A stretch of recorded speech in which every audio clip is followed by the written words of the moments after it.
I'm in trouble with this one. 155 episodes and I can't stop watching.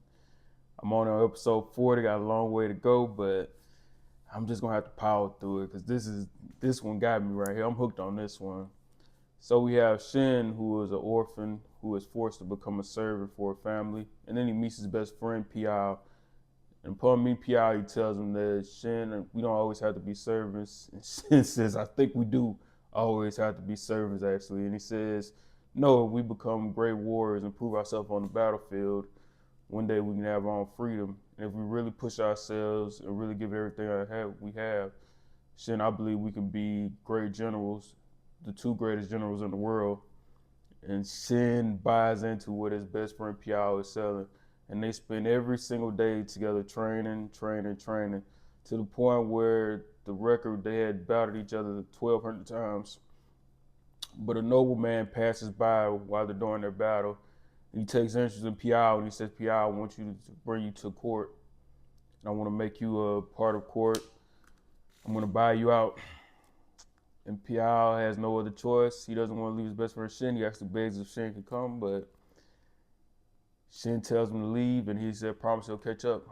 Only for only for his best friend Piao to show up one day, bleeding to death. And Piao begs him to keep going, keep their dream alive, to carry his memory with him, to carry his spirit with him, and they can still become the greatest general in the world together. And Shin promises that he'll do that for him. And Piao's last thing he asks is for him to go to a certain location.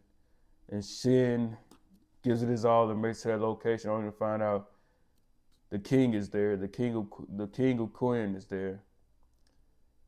And the reason Piao had to die was because assassination attempt. Piao looks identical to the king of Ken, and assassination attempt took Piao out.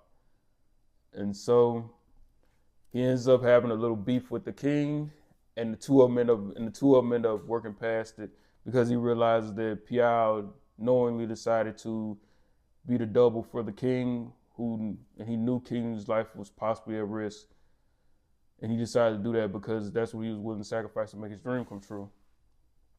And so Shin forgives him.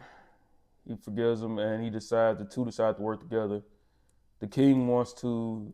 The king right now is only king in name. Right now, a member of his court, actually has control of the kingdom because he has the most power, and he wants to regain that power, and he also wants to unite all the kingdoms of. It's called all the middle kingdoms. There's seven kingdoms. He wants to consolidate them all and be the ruler of all of them. And him and Shin are on the same page that if you help me achieve my goal, I will help you along the way become the greatest general in the world.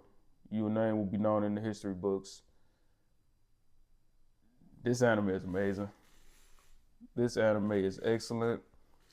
It's so many things going on here, from great storytelling to a whole lot of battles. It's very violent. It's very violent. I will say though, the anime is shitty. The anime in season 1 is not good. Heavy on the CGI. So if you're not into the story, you probably not gonna even make it far enough into it. But if you dig the story, like, cause it took once I got into the story, at first I was like, I don't know. Once I got into the story, it was over with. I was all in for this one.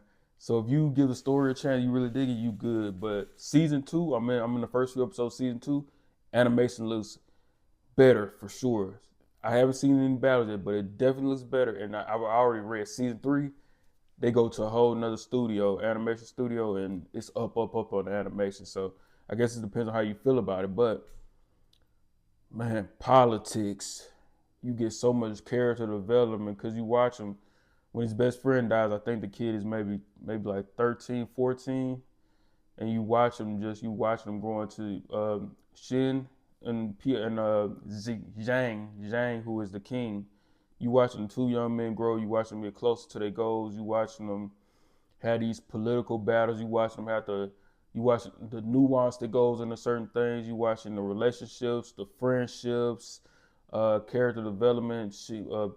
Shin having to learn what it takes to become a leader. Him taking on certain mentorships. him having his bumping his head and having these knucklehead moments, and you see his heart and how hard he fighting to keep growing and to get closer to his dream that him and his best friend had. And man, it is true. It's beautiful, man. It's beautiful, beautiful, beautiful storytelling. Very, very layered, very good. Hopefully, I gotta check out some battles in season 2. Hopefully, the animation is better. Hopefully, the battles look better in season 2. But man, I love this anime. Like at first, I was like, "Damn, this 39 episodes," and then I got to, and then like, I mean, the first season, 38 episodes. I'm like, "Oh, this too long. I don't want to. Maybe I can get through the first season." Man, once I got into it, like, I gotta watch all 155 now. It's literally that good. It's literally that, like, it's just it's such a well balanced show of just you even get multiple female warriors in here, and they having to dress like men to be accepted on the battlefield, and it's just so many layers and so much depth to this, man. I absolutely love it. I'm going to give Kingdom. I would go 9 if it wasn't for the animation, but I'm gonna probably be back for season 2, and we might be at a 9 possibly. But I'm gonna give Kingdom season 1 an 8.5 out of 10. Check it out and enjoy. This is an anime review from He Who Knows Nothing, Smartest Man in the World. Later.